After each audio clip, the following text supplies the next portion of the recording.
Welcome to Deconversion Therapy Podcast. It's your host, Karen from Tennessee. And this is Bonnie down in the Panhandle. Oh, that's not true. Down in Florida. No, she does not live in the Panhandle. We're not recording this again. We're like a panhandle of the country. Giant handle. All right. That's all. Yeah, you had it right. That's all I was you thinking. Force it to make it right. That's right. Welcome to our Lettersode, because you know what? A lot of people abandon you during this time. They play repeats. They do this and that. We're having a low thinking, low prep month where we don't have to do too much research and we talk to you. And that's our way of not breaking our back, having a little mental energy. I don't know if you know this, Bonnie, but I have taken a break thought through on TikTok. Oh, it doesn't seem like it to me. I think. No, I haven't recorded since Christmas. You're my only actual friend on TikTok because I just lurk. So I get your shit all the time, regardless of how new it is. Lucky I know. Happy birthday. That's the gift. Today is my birthday. Yeah, so it is. Don't gloss over Happy that. birthday. Thanks. I was like, I'm going to see if she wants me to say that. So Bonnie is actually 3 weeks younger than I am, but, you probably think she's way older. But she's 3 weeks younger. Yeah, the people at a luncheon that I went to yesterday with my sorority from college enjoyed the fact that when we were younger, I told them, so one of my friends from age 1 is 3 weeks older, and she used to lord that over me all through our childhood, and now I get to give it back to her. Lord it and I'm like, her. she doesn't think it's funny anymore. But they all laughed and laughed. Oh, that's a good, you got to loosen them up. I realized by not being on TikTok, it's like a great experiment because I have family in town from college here. And I'm like, I don't need sort of the likes and the applause and the acclamations as much as I thought maybe, or I doubted that I needed. Like, my emotions are the same, where a lot of people, if they're not on it, that's where they get their appreciation supply from. Yeah. Their supply. But then again, a lot of people live alone and are single. And if that was me, I'd be on social media all the time. So I'm not saying that, but I'm just saying I'm really thankful that I don't need it all the time. And there's that. So you're welcome, world. You don't have to see my face unless you're Bonnie and I'm the only person you follow.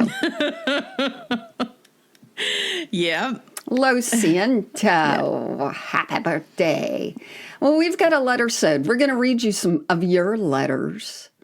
And you can write into us. I'm actually going to read an article from a 1984 TV guide instead of letters. Oh, so here we go. Do it. Let me tell you, I have this vintage TV guide episode, and there is an article in here that is, I don't even think they would have put it out today. It's completely exposing who was responsible for drugs on the set of a TV show called Square Pegs that had Sarah Jessica Parker in it. And I never realized that. And it completely explains in there why that show was shut down. It wasn't just brushed under, under the carpet and it just didn't go away. That thing was a nightmare. Everyone was on drugs, and the executive producer couldn't put out episodes, and you just realize it was a perfect storm of bad production. And I do not think that they would put out any kind of article like this today, because I think everybody's publicists would be like, you can't say that about so-and-so. And then Unless you were Charlie Sheen and you were saying it about yourself, like you can do that. That was a very but you different can't, meltdown. Yeah. You can't like report on that with, And I gotcha. so further to the whole, I guess, climbing, or not climbing, but the whole ascension of publicists. There is an article on the front with Pierce Brosnan, who at this point was in a TV show, and we didn't know he'd be James Bond and Mr. Popular. In the article, he talks about how he was declared like hunk of the month at one point, and he decided to hire a publicist to, use that as a launching pad to make a career for himself. And that wasn't a thing back then. Now every human being is like, let's go get a publicist. And it's just the battle for publicity. But back then, apparently, it was more pure, and people thought, well, if I'm an actor and I do a good job, I'll have a great career. But he approached it differently. So, two things with that. Is that why we ended up with him singing in Mamma Mia when we did not deserve that due to a publicist? And two, no one deserved that. No one did. What you were saying there just about, publicists and all that. I could get just into the whole thing about being everything is content. And sometimes I want to tell mutuals even, like, everything does not need to be content. No. Like, have a life and have social media. Yeah. But if you don't see that a lot of people who are influencers and the big ones don't realize how to do that, you're wrong. Like, they are being very vulnerable, but they absolutely know that they're keeping certain things in a private life. Yeah. Those are the ones who, we know. I just thought it was interesting how that many years ago, that was a very big decision he made. And his co-star wasn't kind of into it, Well, I get it. That would seem like really stuck up. It was kind of like self-serving. Yeah. Oh my gosh. What you're trying to capitalize on your hunkiness, and he was discussing whether he would do a poster or not, a poster. Like that was a big thing back then. With his love trail and so there was, no, that's what I was going to say. So that era, what you're saying about how unusual it was to, there is a whole don't toot your own horn that we grew up with, and this fucking saying that I keep going over for Gen X. Mm-hmm. Do what you love and the money will come. Oh.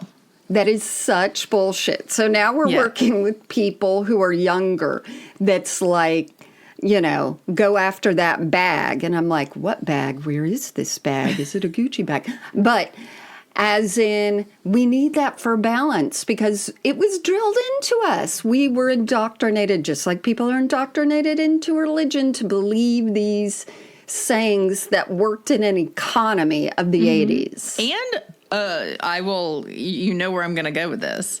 Just as a reminder, in case we want to hear it for the fourth time. Oh, no?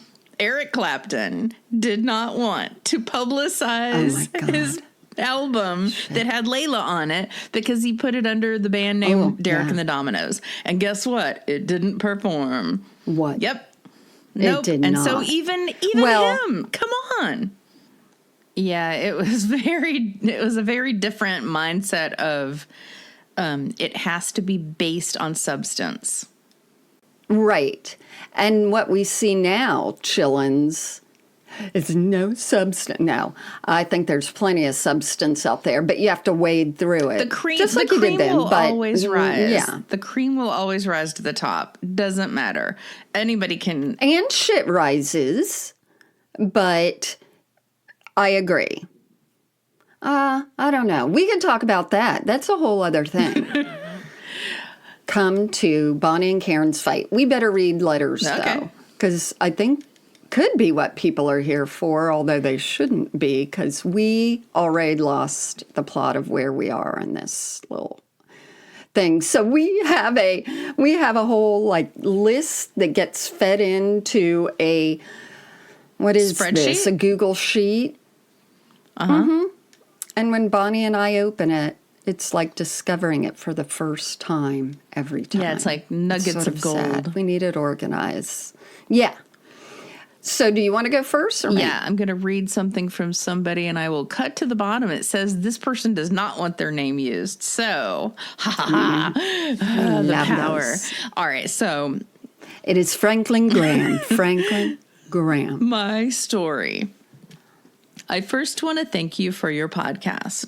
I'm in my mid-30s and just now developed the courage to admit that I'm agnostic. Oh, nice. So for people who don't know, agnostic means you think that there's something out there maybe, or maybe you admit that there could be something and that you just don't know. Is that right? It's not like atheist where you like, Pretty I much. know there's nothing. Pretty much. I sometimes think they're pretty interchangeable, and I use atheist because I'll tell you what, especially in this, quote, biz, agnostic gets people to talk to you. Atheist gets them to run away. So I just shut it down. Well, good practice. The process is ongoing and your humor helps so much. That's really nice. I've started listening really from the is. beginning, so I feel a twinge of sadness for you both as you blissfully float towards the earth-shattering pandemic months. Yeah, that's funny. You don't know what's coming. Right. Oh, it's like having dramatic irony. Okay, I entered high school in the year 2000, so I am the textbook definition of a millennial. Calling the decade the aughts still seems dumb to me. Yeah, I agree. Yeah. I grew up in the deepest of Souths in rural South Louisiana. Wow, that's true. I attended a Southern Baptist church where my family had attended for generations, and my friends were either Baptist, Catholic, or Pentecostal. Purity culture was rampant, as were purity rings. WWJD bracelets, that means what would Jesus do, which I still think there should be some kind of secular WWJD bracelet. Like, should I be a shit pile? You know, just keep that bracelet. Yeah. There's be a good human. Is there a bracelet? That's sort of a catchphrase. No, but there's a sticker. There's that I a sticker. have. Let's see. Also, school prayer sessions. Oh my gosh. For perspective, I was a competitive jazz and lyrical dancer, but my grandmother would not come see me perform because for Southern Baptists, dancing is the devil. Families are just so mean. Anyway, later into high school, I went through a phase where I wasn't enjoying church-related activities anymore.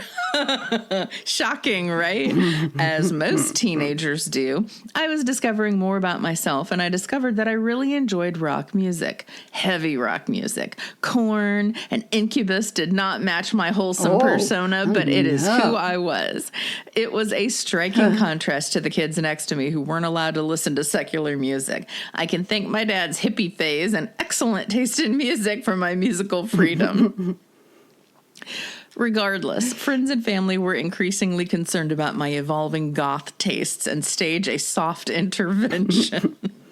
A soft intervention. That's what we should have called what we did on whatever Tuesday nights were when we went hounding our backslide friends at their houses. Oh, God. Hey, kids, tell us all the people you hang out with at high school.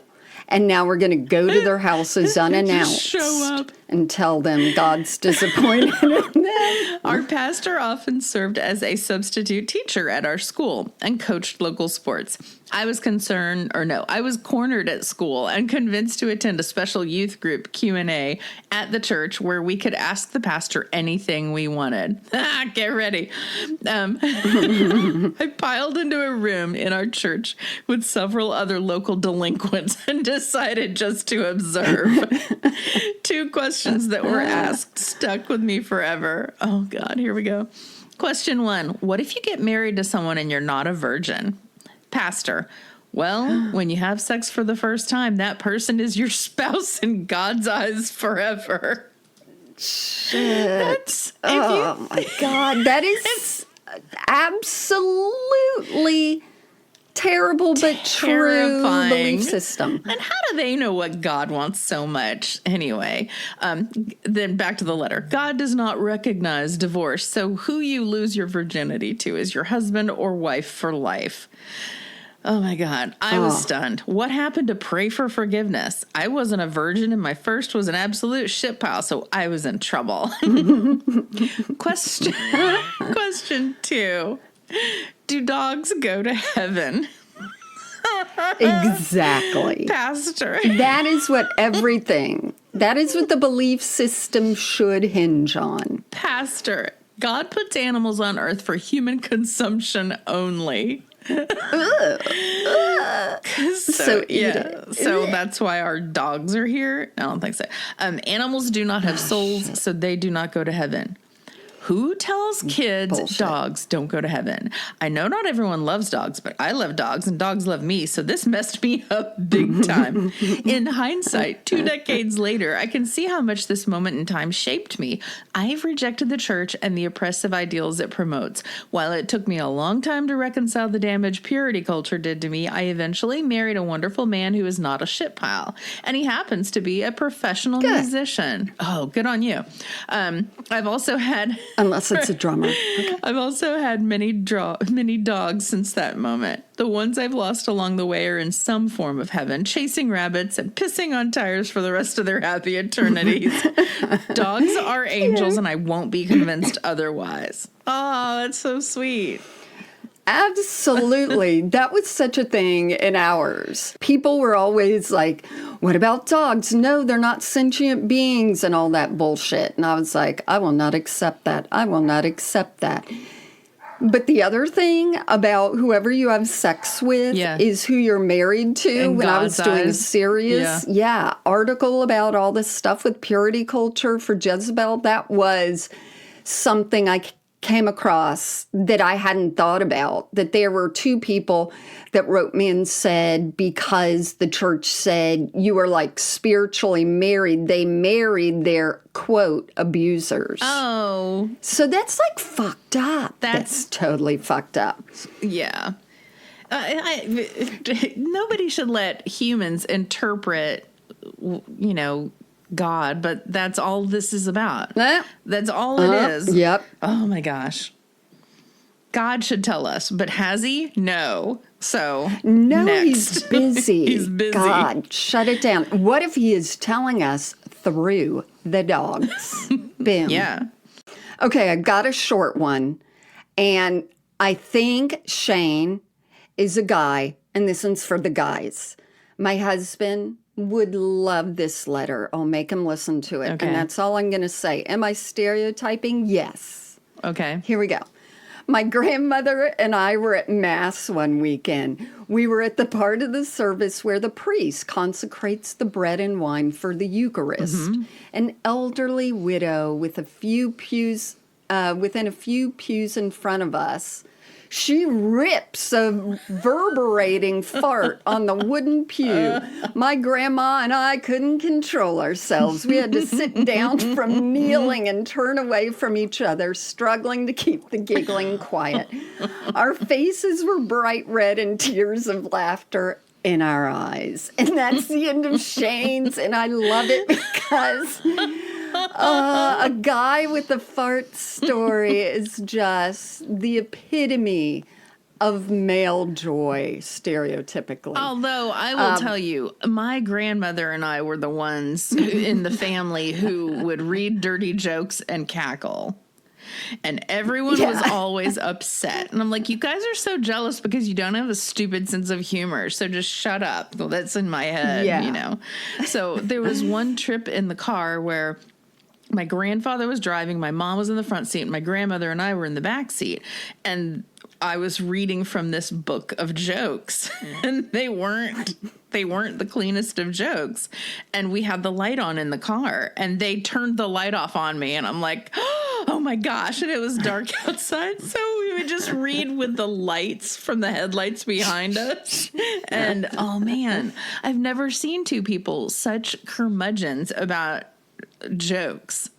Could it have been No. That you thought it was funny from the lack of oxygen because your grandmother was smoking and it was making a hot box of nicotine. No. And you were like, this is hilarious. No, because she was laughing too.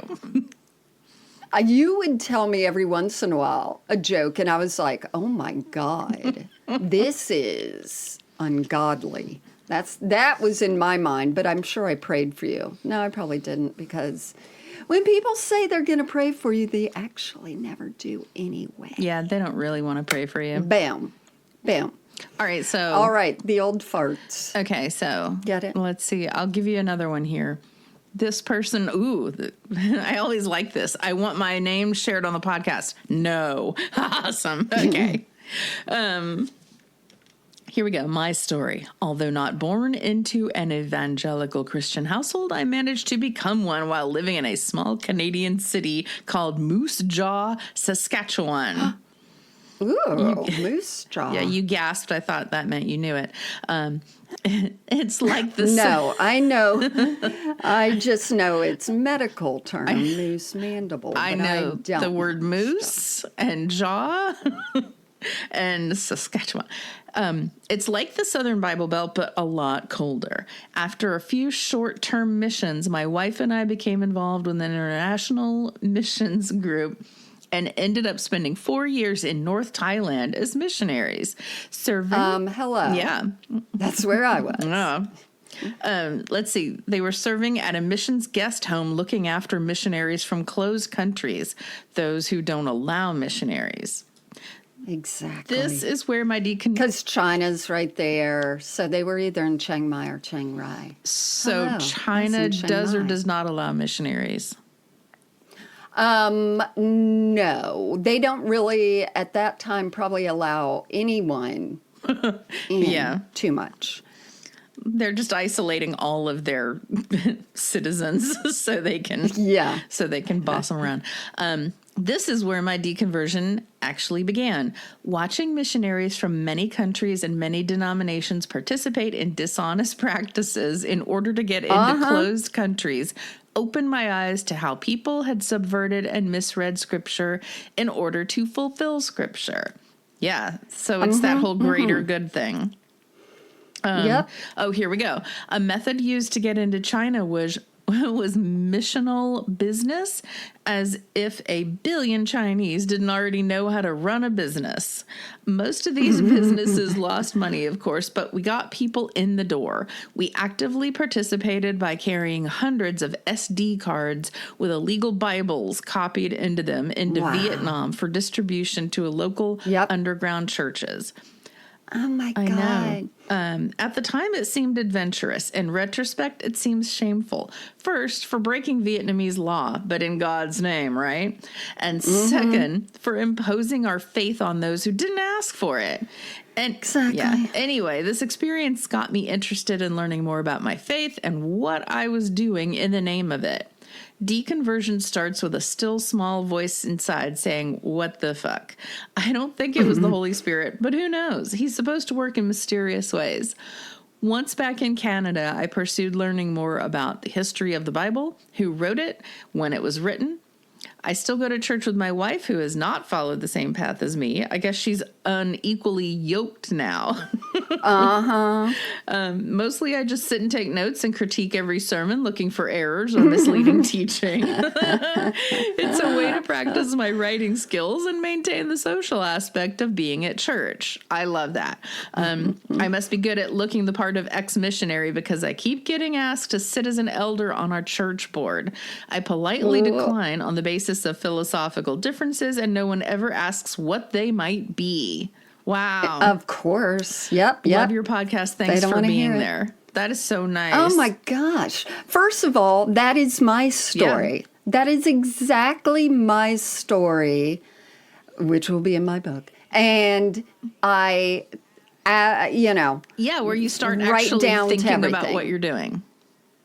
Yeah, where you start reading the Bible as if the people where you're at are reading it because they have no understanding of the Jesus story, no Christmas, no Easter, no social, aspects of it in their life, and you go, oh, that is weird. No, that's incorrect.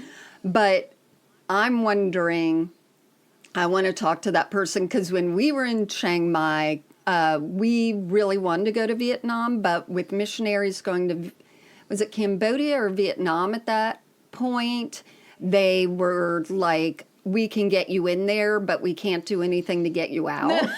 And something had happened with Australia and like Pol Pot. I don't know when that was. That might have been earlier. But there were bounties on the heads of Australians at that time. And of course, our joke was like, I can make a little easy money. You know what I'm saying?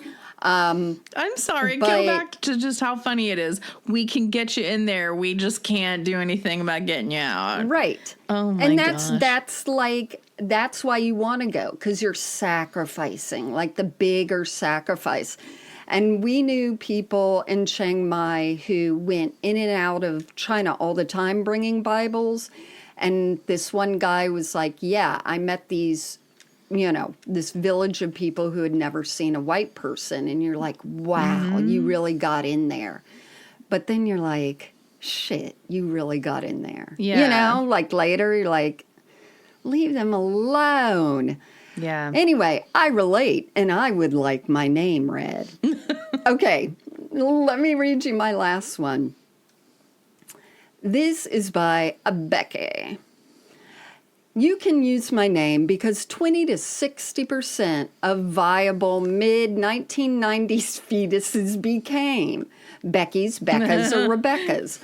Longtime listener and lurker, my boyfriend, who didn't grow up in the church, has even gotten into listening while we cook or go on a long drive. I'm sorry, boyfriend. Yeah. I haven't written yet because I have an entire March Madness tournament bracket of stories competing to be the one that gets written out. That's funny. Just keep reading and writing them. Writing them, because I'll tell you, Becky, Bonnie and I do not have a good system of knowing whose we've read before, so we won't know. We won't think know. We have a good system, and then one sounds familiar.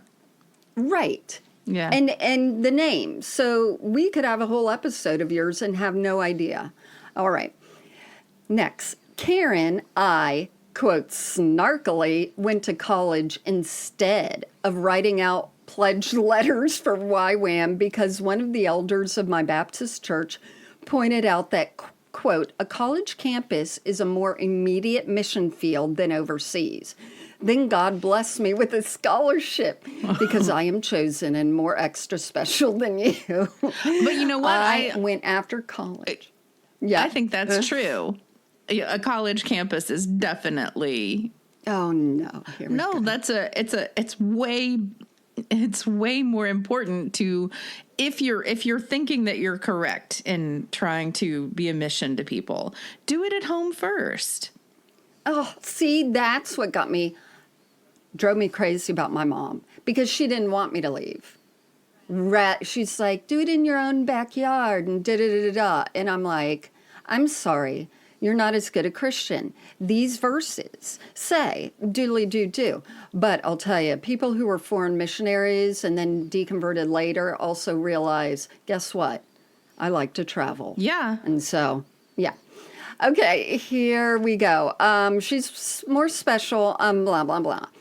I went to a smaller university in a town near, not too near, but very, very near, a beef processing plant on some windy plains. Oh.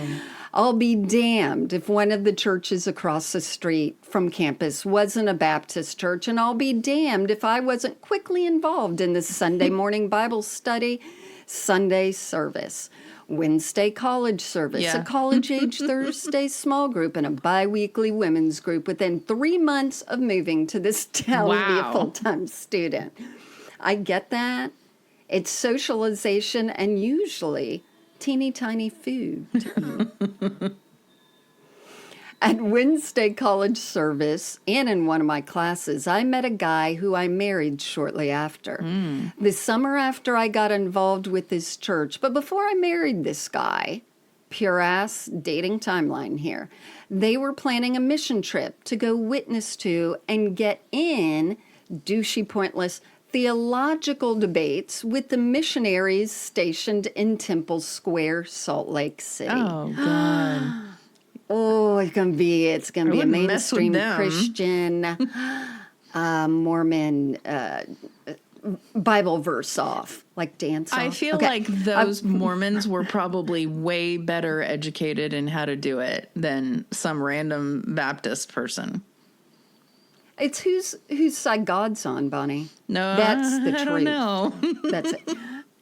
I was so excited for the in-depth pre-study about Mormon theology. I was really vibing with God, seeming to provide me with a mission trip so soon after going to a new church. I was a super missionary.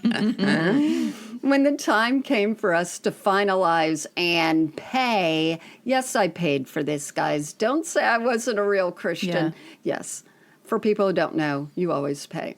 The church elder, not elderly, just an in-charge white guy who was in charge of the trip, told me not to deposit yet. I asked him why. He told me I would be the only woman on the trip. I asked him why again. He asked me if my fiance was coming on the trip. They happen to be related. I got distracted by this and subsequently got totally invested in getting my fiance to go on the Utah trip with us. When it was time to really finalize, two church guy youths, my fiance and I, were all ready to go to Utah, right. And they happily took my money for it. We wandered around and sent some poor Mormon missionaries onto douchey page hunts in their books of Mormon and Bibles and recesses of their minds. We watched countless LDS-produced documentaries of Joseph Smith. The boys, or men, all had either a room to themselves or a bed. I was accommodated on the couch of a local Baptist pastor's house. But see, I bet she really did feel special, because when you're the only one of then a specialized group to serve God, she was up there. On the third or fourth day, we split up again to witness some more. My fiance got a text from the trip leader that said, "Head out, meet at front."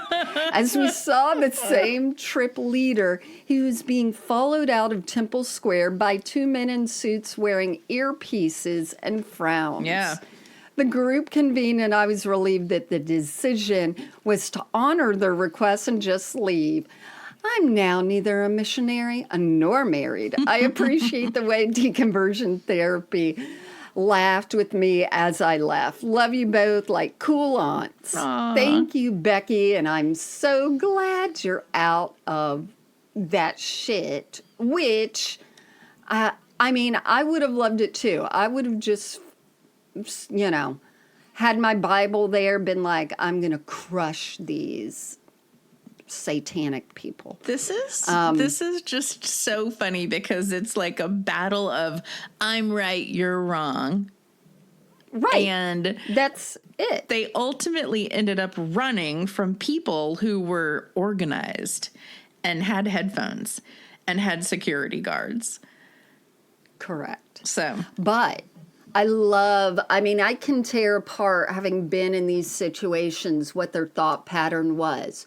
Look, the devil is so threatened by the truth that we've been shut out. Now we need to make a decision. Do we stand up for the truth and God, or do we respect what they're doing and they see that as love? Like, I can go through this whole thing in my mind of what they had to deal with. And I'm so glad to be done with that. No trials and tribulations for me. Shitty things happen. I fix what I can and I move on.